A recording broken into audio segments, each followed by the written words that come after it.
कहानी शुरू होती है बेल्जियम के एक खूबसूरत लेकिन खामोश मकाम से। यहाँ हमें मिलवाया जाता है हेनरी ब्रोकन से। हेनरी दुनिया का सबसे मुहलिक और माहिर निशानाबाज है। वो DIA के लिए काम करता है और उसका रिकॉर्ड है कि उसने आज तक कोई निशाना खता नहीं किया। आज का मिशन बहुत खास है। हेनरी एक ऊंची पहाड़ी पर बैठा है। उसके हाथ में एक जदीद तरीन स्नाइपर राइफल है। 2 किलोमीटर दूर एक तेज रफ्तार ट्रेन गुजर रही है। इस ट्रेन के अंदर एक रूसी बायोलॉजिस्ट बैठा है जिसे हेनरी ने मारना है।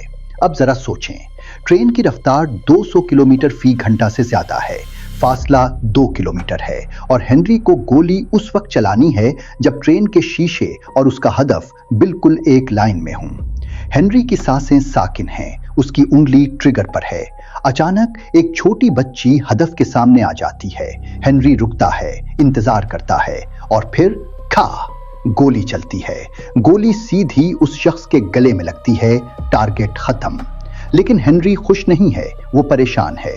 उसे महसूस होता है कि उसकी महारत अब कमजोर हो रही है। वो अपने साथियों से कहता है, मैं अब रिटायर होना चाहता हूं, मेरी उंगलियां अब कांपने लगी हैं। वो नहीं जानता कि ये उसकी जिंदगी का आखिरी सरकारी मिशन था, लेकिन उसकी जिंदगी का सबसे बड़ा मुकाबला अभी शुरू होना है। हेनरी जॉर्जिया में अपने घर वापस आ जाता है। वो मछलियां पकड़ता है, पुरसुकून जिंदगी गुजारना चाहता है, लेकिन उसे नहीं मालूम कि एजेंसियां कभी अपने बेहतरीन महरों को इतनी आसानी से नहीं छोड़ती। हेनरी को उसका एक पुराना दोस्त जैक मिलता है। जैक उसे एक ऐसी बात बताता है जो हेनरी की दुनिया हिला देती है। जैक कहता है, हेनरी, जिस शख्स को तुमने ट्रेन में मारा वो कोई दहशतगर्द नहीं था, वो एक बेगुनाह साइंसदान था जिसका नाम विक्टर डोरिमोव था। हेनरी दंग रह जाता है। उसे झूठ बोला गया था, उसे एक बेगुनाह का खून बहाने के लिए इस्तेमाल किया गया था। जैसे ही हेनरी तहकीकात शुरू करता है, DIA की डायरेक्टर जेंट लेसेटर और जमनी प्रोजेक्ट का सरपराह कुलेवेर्स परेशान हो जाते हैं। कुलेवेर्स एक बेरहम इंसान है। वो कहता है कि हेनरी को अब खामोश करना पड़ेगा। कुलेवेर्स, जो कभी हेनरी का उस्ताद था, अब उसका सबसे बड़ा दुश्मन बन चुका है। वो हेनरी के घर पर रात के अंधेरे में अपनी बेहतरीन टीम भेजता है। रात का वक्त है। हेनरी के घर पर मुसल्ला अफराद हमला कर रहे हैं।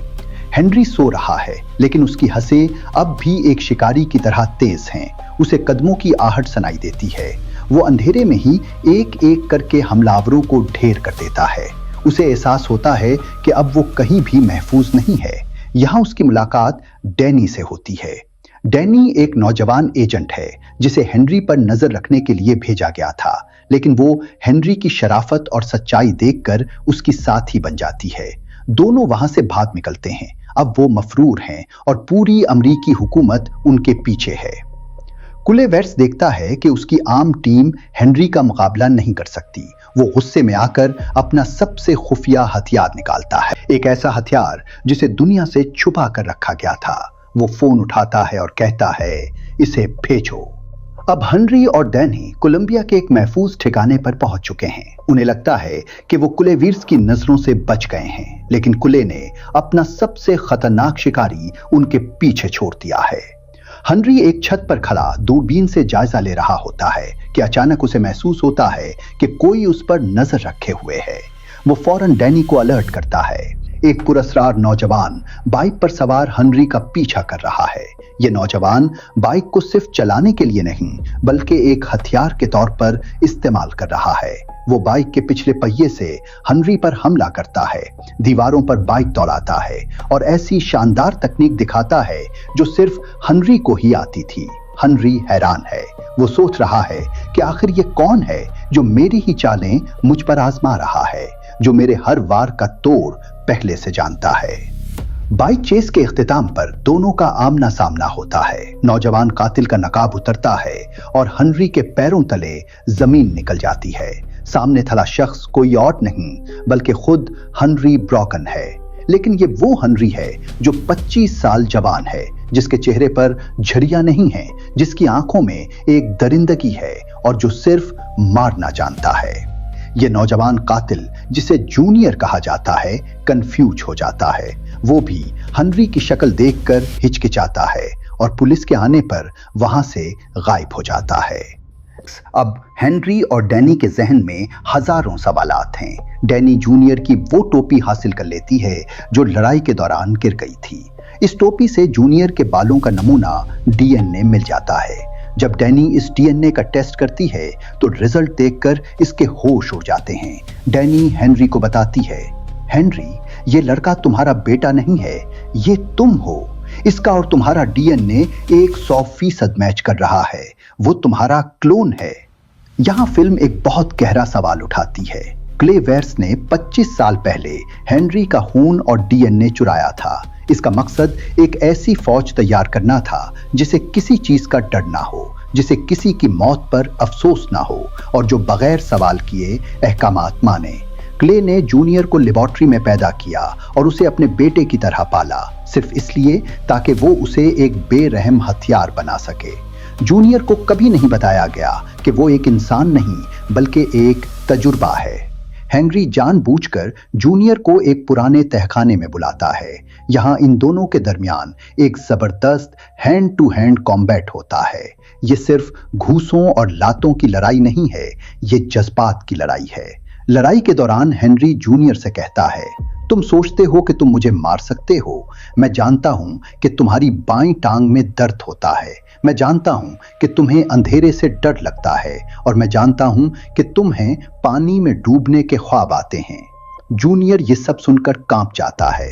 इसे समझ नहीं आता कि हेनरी इसके वो राज कैसे जानता है जो इसने आज तक क्ले वेयर्स को भी नहीं बताए। हेनरी इसे बताता है कि ये तुम्हारे ख्वाब नहीं हैं, ये मेरी यादें हैं जो तुम्हारे डीएनए में मौजूद हैं।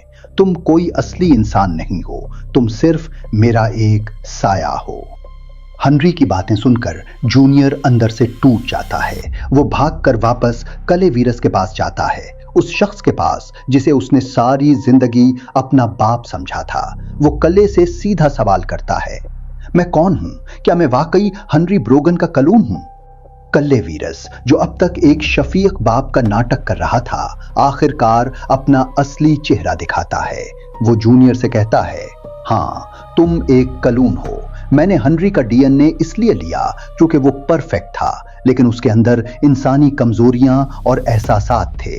मैं एक ऐसा परफेक्ट सिपाही बनाना चाहता था जो दर्द और पछतावे से पाक हो। तुम मेरे लिए एक बेटे नहीं बल्कि एक कामयाब प्रोजेक्ट हो। जूनियर को एहसास होता है कि हेनरी सच कह रहा था। कल्ले वीरस ने उसकी रूह को एक मशीन बना दिया है। जूनियर फैसला करता है कि वो अब कल्ले का हथियार नहीं बनेगा। वो बगावत कर देता है और हेनरी और डैनी के साथ मिलकर जेमिनी प्रोजेक्ट को हमेशा के लिए खत्म करने का फैसला करता। अब हेनरी, जूनियर और डैनी एक टीम बन चुके हैं। कल्ले वीरस को जब ये पता चलता है तो वो बौखला जाता है। उसे अंदाजा हो जाता है कि अब हेनरी और जूनियर मिलकर उसकी पूरी तंजीम तबाह कर देंगे। कल्ले वीरस गुस्से में अपना आखिरी और सबसे खतरनाक पता खेलता है। वो एक ऐसे हथियार को मैदान में उतारता है जिसे उसने आज तक छुपा कर रखा था। दोस्तों, यहाँ एंट्री होती है तीसरे क्लोन की। ये क्लोन जूनियर से भी ज्यादा जदीद है। उसने एक भारी बिल्क प्रूफ सूट पहना हुआ है। उसका चेहरा एक मास्क के पीछे छुपा है और सबसे खौफनाक बात यह है कि उसे दर्द महसूस नहीं होता। कल्ले ने उस क्लोन के अंदर से दर्द और जज्बात की हिस्स को जीनियाती तौर पर मुकम्मल खत्म कर दिया है। गोलियां चलती हैं, धमाके होते हैं। हेनरी और जूनियर दोनों मिलकर भी उस तीसरे क्लोन को नहीं गिरा पाते। वो मशीन की तरह लड़ता है, गोलियां खाकर भी सीधा खड़ा रहता है। आखिरकार बड़ी मुश्किल और एक जबरदस्त धमाके के बाद वो उस तीसरे क्लोन को गिराने में कामयाब होते हैं। जब वो उसका मास्क उतारते हैं तो अंदर एक बार फिर हेनरी ब्रोगन का ही चेहरा होता है। हेनरी की आंखों में आंसू आ जाते हैं कि कल्ले वीरस ने इंसानियत को किस हद तक गिरा दिया है। अब बारी आती है कल्ले वीरस की। कल्ले उनके सामने बेबस खड़ा है। जूनियर गुस्से से भरा हुआ है, उसके हाथ में बंदूक है और वो कल्ले को मारना चाहता है जिसने उसकी जिंदगी बर्बाद की। लेकिन दोस्तों, यहाँ हेनरी जूनियर का हाथ पकड़ लेता है। हेनरी उसे कहता है, नहीं, तुमने आज तक कोई कत्ल नहीं किया सिवाय मिशंस के। अगर तुमने आज उसे गुस्से और इंतकाम में मार दिया तो तुम्हारी बाकी जिंदगी भी मेरी तरह इसी पछतावे में गुजरेगी। तुम मेरी तरह मत बनो, तुम मुझसे बेहतर हो। हेनरी जूनियर की रूह को बचाने के लिए वो बोझ खुद उठाता है और कल्लेविरस को गोली मारकर हमेशा के लिए जमनी प्रोजेक्ट का खात्मा कर देता है। हेनरी ने कल्ले को नहीं मारा, बल्कि उसने जूनियर के अंदर के कातिल को मार दिया ताकि जूनियर एक आम इंसान की तरह जी सके। फिल्म के इख्तिताम पर हम देखते हैं कि 6 महीने गुजर चुके हैं, हेमनी प्रोजेक्ट खत्म हो चुका है और तमाम सबूत मिटा दिए गए हैं। जूनियर अब एक आम इंसान की जिंदगी गुजार रहा है। उसने अपना नाम जैक्सन ब्रॉगन रख लिया है और वो कॉलेज में पढ़ रहा है। हेनरी और डैनी उससे मिलने आते हैं। हेनरी अब जूनियर के लिए एक बाप और एक बड़े भाई की तरह है। हेनरी ने उसे वो जिंदगी दे दी है जो हेनरी को खुद कभी नहीं मिली थी।